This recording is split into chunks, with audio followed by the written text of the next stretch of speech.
individuals whose their ideas change on a whim.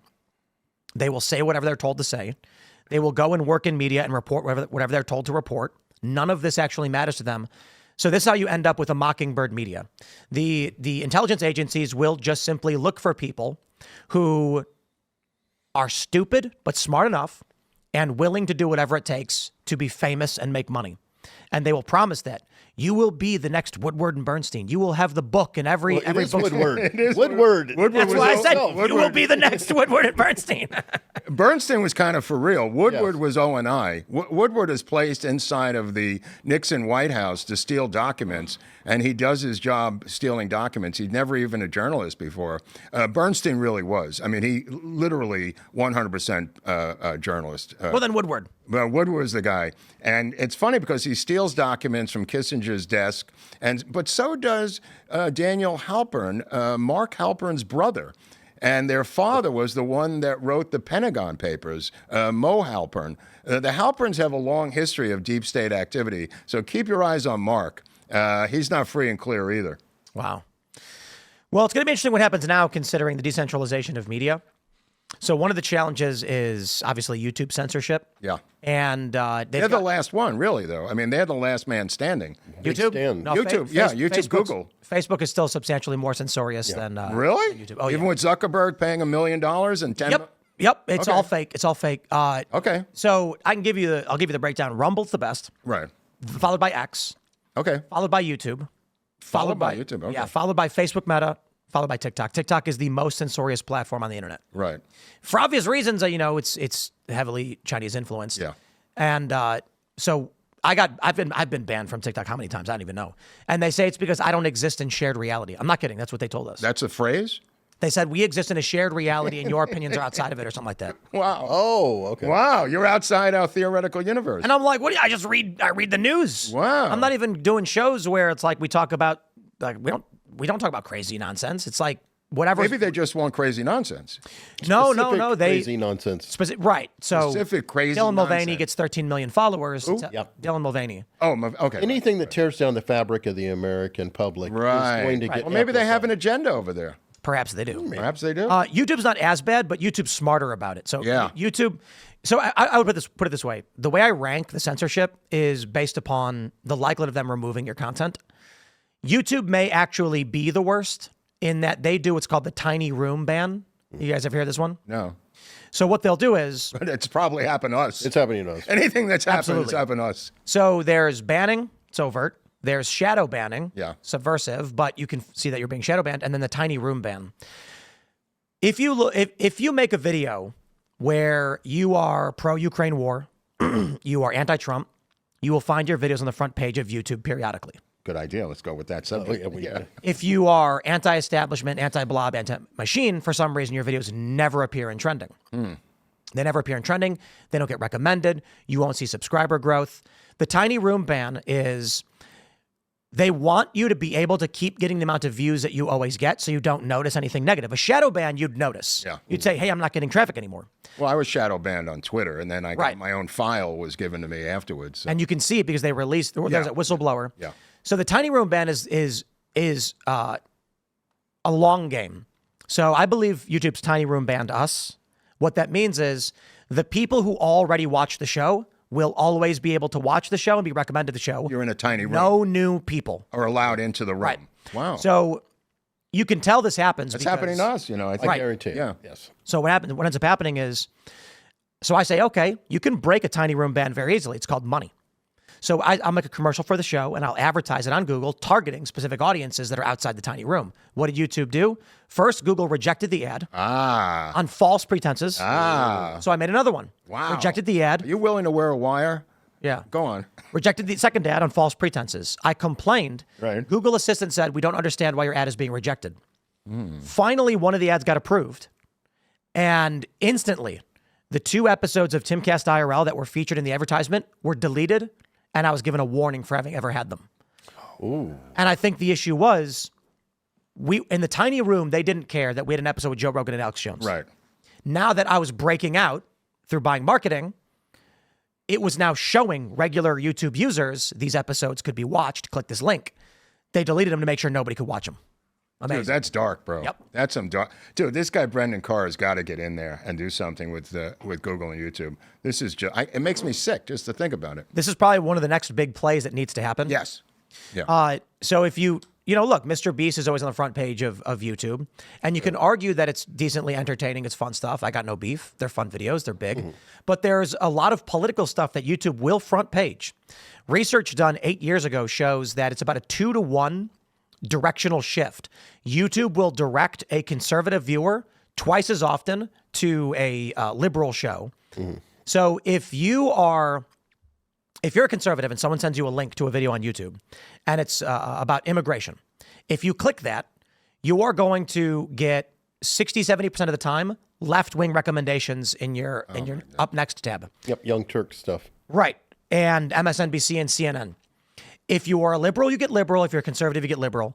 There was a man who actually did the research and created a interactive graphic system showing using, I forgot how you describe it. Air-gapped may be the right way to describe it. Computers that had never touched the internet. They would go on YouTube and then just have a script track the recommendations.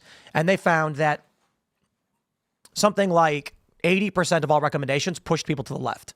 You know, I think the opposite may be true. We get people coming to the channel for JFK stuff, and then they hear that we're for Trump, and they go berserk. Oh, yeah. They go completely batshit crazy. I'm going, haven't they ever seen the channel? No, they came over for the JFK stuff that was in their feed, and they go, who the F are you guys? You support Trump? How the hell did I end up over here? Yeah.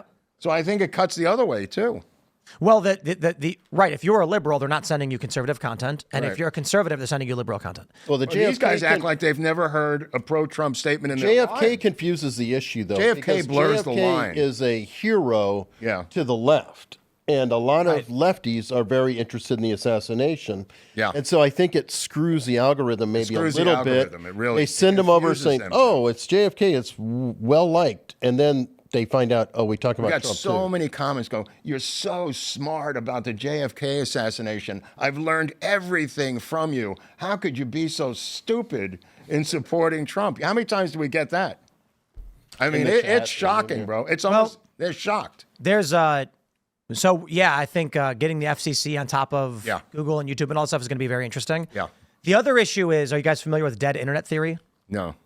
So the theory goes that around 2016 is when bot accounts overtook real humans on the internet. Numerically. Yeah. So that means when you get a comment, it's 80-90% likely to just be automated to force your opinion on something. Oh, interesting. Yeah.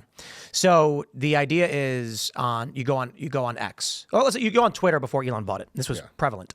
Some interesting I'll try to avoid swearing. Stuff went down.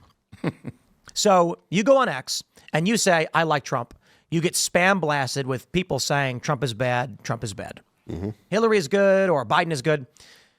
The theory goes that these are actually just bot accounts, either 50 accounts run by one person or automated to create the public perception of popularity of Democrats.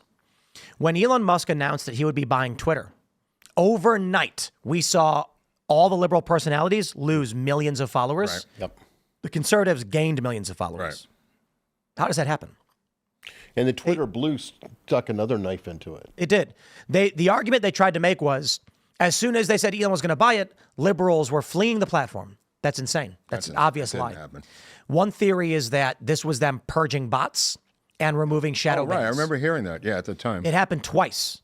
So then word came out that, Elon's not actually going to buy it. Wasn't Twitter just a glorified NGO, Tim? At the beginning? Yes. I mean, that's the way I looked at it. Like, here are people doing nothing on salary like an NGO. Here's what I think. I think that Twitter was started as a legitimate company. After a certain point, the intelligence agencies said, They captured it. Let's use this as our tool. Yeah. That made Twitter get really big. Yeah. Because Twitter didn't really make sense at the time. Right. You know, you can post your update. You can post your update on Facebook.